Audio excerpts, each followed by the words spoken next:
Bonjour, un Québécois aux Philippines, Yves. Euh, Petite vidéo sur les clés pour réussir son expatriation.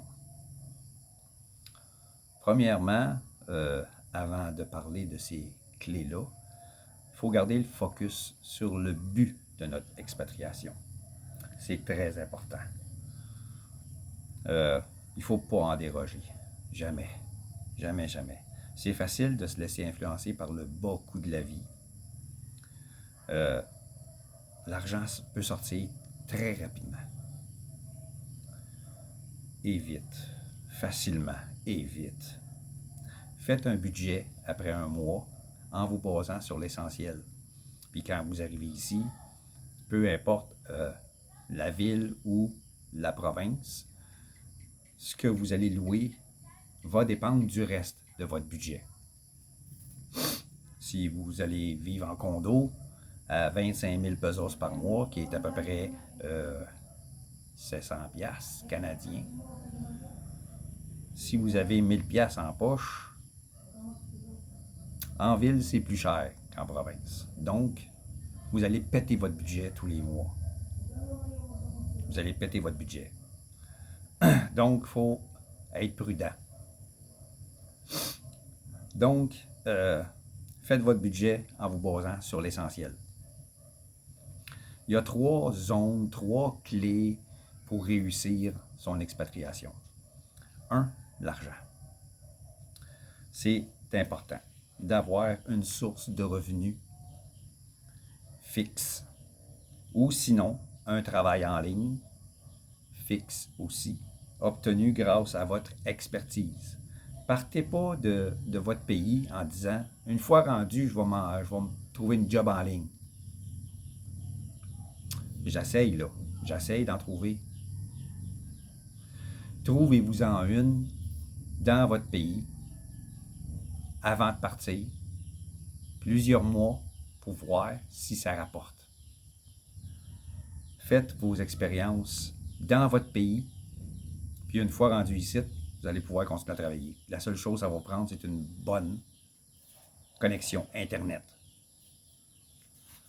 Mais si vous faites de l'argent dans votre pays, vous allez en faire ici. C'est en ligne. Donc, commencez ça là-bas. Moi, je connais un gars ici qui est professeur d'anglais en ligne. C'était bon il y a 5, 6 ans de s'en aller comme professeur d'anglais en ligne. Maintenant, les Chinois ont commencé à en faire. Puis, lui, il a son diplôme. Il a travaillé pour une école ici. Donc, son nom est fait, sa réputation est faite. Il n'y a pas de problème. Mais si vous pensez vous en venir ici, puis vous partir, vous ouvrir une page web, puis vous partir une école d'anglais en ligne, vous allez avoir une très, très, très, très grosse compétition.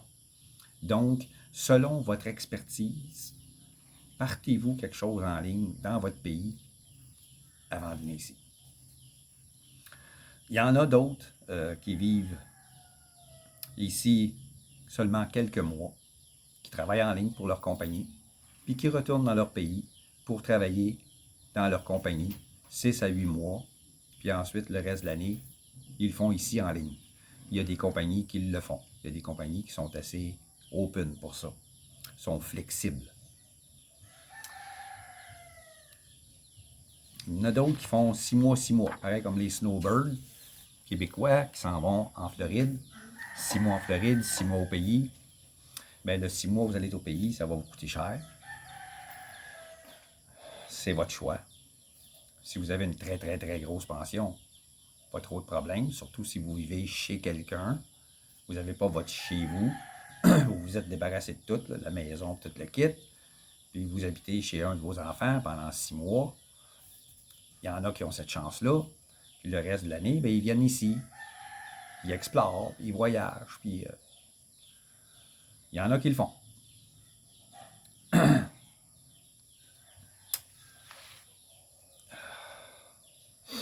La plupart, la majorité des expats ici sont retraités. Donc, ils ont une pension. Mais tout dépendant du style de vie que vous allez choisir, parfois la pension n'est pas assez. Donc, vous avez besoin, comme j'ai dit, d'un travail en ligne. Si vous pensez arriver ici puis vous trouvez une job ici, oubliez ça. Oubliez ça. Ici, il y a plus de travailleurs que de jobs disponibles. Puis en plus, les jobs disponibles ne sont pas payantes. Donc, oubliez ça. Il y en a qui sont arrivés ici avec 30 000 $ en banque. Puis après 2-3 ans, ben, ils vendent de l'eau dans la rue pour survivre. Il y en a qui se sont retrouvés à la rue, itinérants, qui se sont fait voler. Ils n'ont même plus de passeport, plus de pièces d'identité. Ils sont pognés ici. Ils vont crever ici comme itinérants. Faites attention. Si vous avez du cash, OK? Comme j'ai dit, le gars, il avait 30 000 $. Si vous avez un cash, puis vous avez des revenus, une pension, en arrivant ici, commencez pas à flamber. Party, restaurant, bar, bière. Faites pas le party. Achetez-vous un terrain. Si vous avez une Filipina sur place, vous allez vous marier avec. Achetez un terrain, une terre. Vous allez être obligé de mettre ça à son nom. Faites bâtir votre maison, puis ensuite vivez. Si vous arrivez ici avec votre argent, puis vous commencez à flamber, comme j'en connais un qui a fait, party, restaurant, les bars, toute la kit, les resorts, les gros parties, puis on invite du monde, puis on paye la traite. Là, il n'y a plus une crise de scène. Là, avec la pension qu'il reçoit, il reçoit une bonne pension, mais avec la pension qu'il reçoit, il est obligé d'ouvrir des commerces à sa blonde. Il n'est même pas marié avec. Il est obligé d'acheter des commerces, d'ouvrir des commerces à sa blonde pour qu'elle fasse de l'argent pour pouvoir vivre. Parce que sa pension n'est pas assez. Le style de vie qui a commencé, puis qui a habitué sa blonde, ben, il n'y a pas assez d'argent pour le continuer. Donc, c'est les 3 commerces qui permettent ça. Il s'est acheté aussi un gros pick-up. Gros pick-up, le plus gros de la gang. Le plus énergivore en plus. Donc, ça y coûte cher. Donc, vous avez un cash down. Flambez-les pas. Vous avez un but, quel que soit votre but. Acheter un petit terrain, bâtir une maison dessus, puis avoir un petit jardin. Cool, faites-les. En arrivant, vous avez une blonde, vous allez vous marier anyway, probablement. Vous allez être obligé de mettre ça à son nom. Si vous vivez en condo, ben, ça va vous coûter plus cher. Si vous achetez un terrain, puis vous bâtissez une maison dessus, ça va vous coûter moins cher. Parce qu'après, cet argent-là, vous allez l'avoir investi. Mais là, vous avez votre pension pour vivre. Vous n'avez plus de loyer à payer. Vous avez seulement les factures d'électricité, Internet, puis l'eau. Parfois, il y a de l'eau à payer. Puis, tout dépendant où vous allez choisir de vivre, puis quel genre de maison vous allez bâtir, mais il va y avoir des taxes à payer sur la maison et le terrain. Sinon, seulement sur le terrain.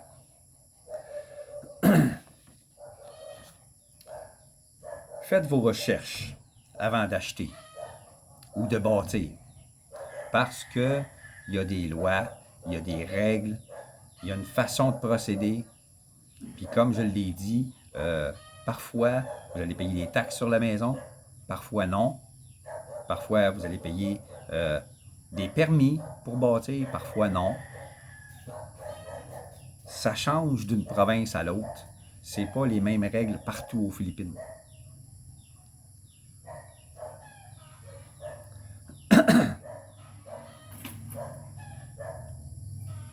Deuxième chose, deuxième zone, deuxième clé, la santé. Il y a beaucoup d'expats qui attendent d'être malades avant de venir vivre ici. Parce qu'une fois qu'ils sont malades dans leur pays, le système de santé coûte cher. Ils n'ont pas les moyens. Leur pension n'est pas suffisante. Fait que là, ils cherchent des solutions. Puis là, ils trouvent les Philippines, puis ils s'en viennent ici. le système de santé ici laisse à désirer à beaucoup d'endroits. Si il trouve une fille en ligne, puis il décide d'aller vivre sur une île avec elle, ben c'est parce que tu es loin des hôpitaux, mon gars. Tu es loin des hôpitaux qui donnent un pas payé service. Puis celles qui donnent un très bon service, ben il n'y en a pas beaucoup. Manille, peut-être Cebu. Je connais quelqu'un qui vit dans le sud, puis lui est allé en Thaïlande pour quelques petites choses. Pour d'autres choses, il y avait des cataractes, il est venu ici, il est allé ici, voir un docteur, puis ça a été long. Ça a été long pour guérir. Puis même encore, parfois je regarde ses vlogs, puis je trouve qu'il a pris un coup de vieux. Après cette opération-là, ça lui a donné un coup de vieux. D'après moi, ils ont bâclé la job. Ça a été mal fait. Donc, pensez-y. Vous êtes en santé, partez. Attendez pas dans 2-3 ans, je vais mettre de l'argent de côté. Vous avez une maison, vous avez des possessions, vendez tout, partez. Si vous attendez, vous continuez à travailler, vous performez, vous êtes stressé, vous mettez de l'argent de côté le plus possible, puis on en met, puis on en met, puis on en met, puis on travaille, puis on fait de l'overtime, puis vous allez vous rendre malade. Une fois malade, vous ne profitez plus de la retraite, vous prenez des pilules. C'est plate, hein? Mais c'est comme ça. Vous prenez des pilules. Puis si vous pensez, admettons, vous avez des douleurs chroniques, puis vous êtes habitué au Québec, parce que là, c'est légal. On fume du pot, on fume de la marijuana pour les douleurs. Oubliez ça ici. Oubliez ça. Oubliez ça. Vous allez devoir oublier la marijuana. C'est illégal. Vous n'aurez jamais de prescription de ça. Ça n'existe pas. Vous allez en trouver sur le marché noir. Puis si vous vous faites arrêter, c'est 10 ans de prison. Ou déportation, selon votre état de santé. Déportation, banni à vie. Oubliez la drogue. Toutes sortes de drogues. N'importe laquelle. Il y en a qui appellent ça des pinottes, là. Des pinottes, puis des... Appelez ça comme vous voulez, là, les sortes de drogues, là. C'est no ici. Puis, oui, vous êtes en santé. Vous allez arriver ici. Vous allez aller vivre sur une île avec votre Filipina. Une belle petite île tranquille, paradis terrestre. C'est bon 10-15 ans. Après ça, il va falloir penser à vous rapprocher d'un hôpital qui a de l'allure. Sinon, une simple crise cardiaque ou un ACV, ça pourrait être la fin. Ça arrive souvent ici. Parce que les expats, ils arrivent ici, puis ils mènent à peu près le même genre de vie qu'ils menaient dans leur pays. Ils travaillaient, donc ils étaient actifs. Ils arrivaient chez eux, ben, c'est l'ordi, la télé, on s'effoire, puis on prend une bière, puis on mange, on prend une bière, puis on mange des chips.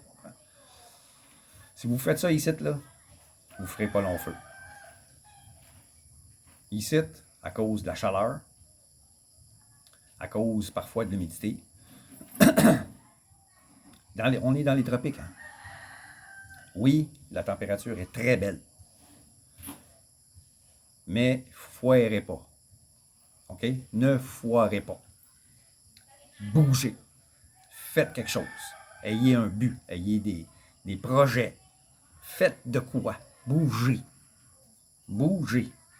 Sinon, il y en a, j'en connais, des vlogueurs, sont arrivés ici, en santé. Il y en a marié une petite jeune.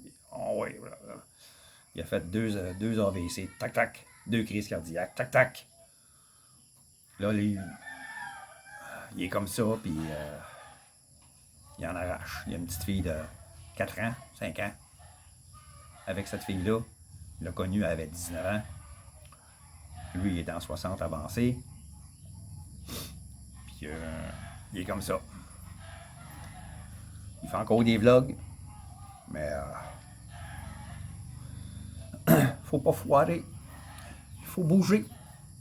Commence à faire noir, désolé. OK. Prochaine chose.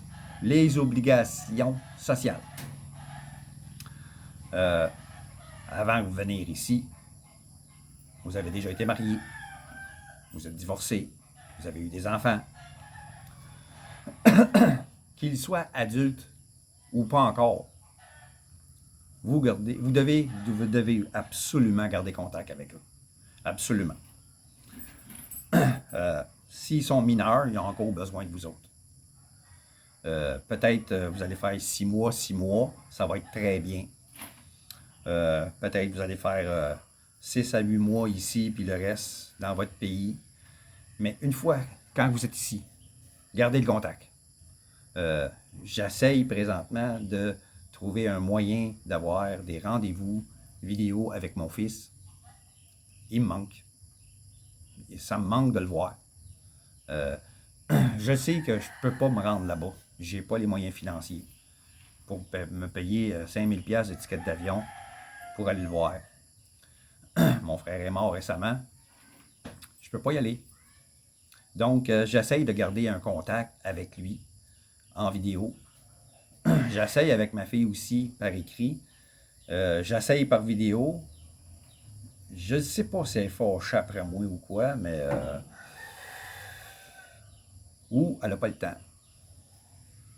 Mais elle se force pas fort pour essayer de trouver un moyen pour qu'on puisse se voir en vidéo. Donc, gardez le contact. C'est important pour eux, c'est important pour vous. C'est une obligation, hein? C'est une obligation sociale.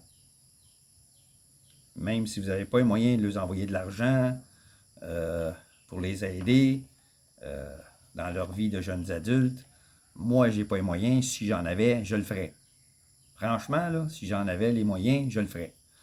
Je trouverais le moyen de transférer de l'argent à mon compte de banque. Puis, je trouverais le moyen.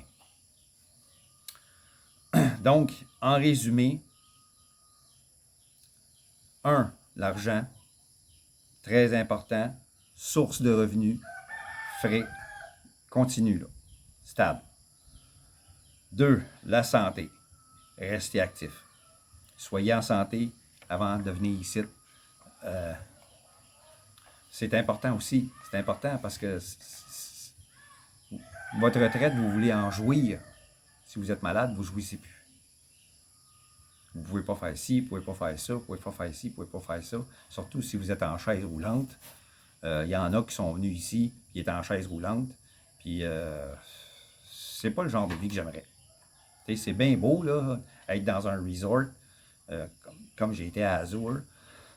J'ai vu un expat en chaise roulante, puis sa femme le poussait. Quelle sorte de vie il mène?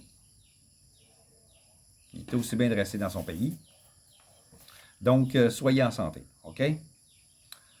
Puis 3, les obligations sociales. Gardez contact avec vos enfants. Très important. Sur ce, je vous laisse. Un Québécois aux Philippines, retraité, 61 ans, 62 dans 2 semaines. Abonnez-vous, suivez-moi. Je vous dis à la prochaine. Merci, bye bye.